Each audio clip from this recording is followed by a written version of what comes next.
Şu anda Kapalı mevkiindeyiz.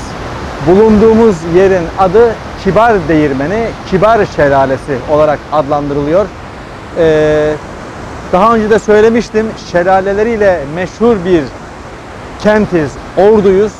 İlküvez'de ise adeta her adım attığımız yerde böyle güzel doğa manzaralarıyla karşılaşıyoruz. Buranın adı da Kibar Değirmeni Şelalesi. Yukarıda değirmeni de var. Gördüğünüz gibi şelale, manzara, doğa harika.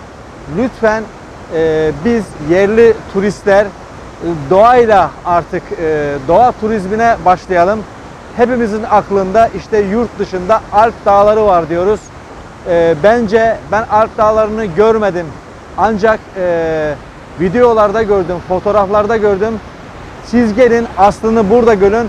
Alp Dağları'ndan daha güzeli, daha iyisi, cennet köşesi olan yerimiz bizim Türkiye, Ordu, Çaybaşı ve İlküvez.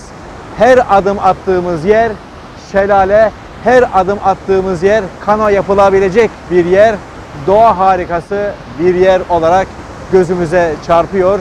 Bugün İlküvez'deyiz.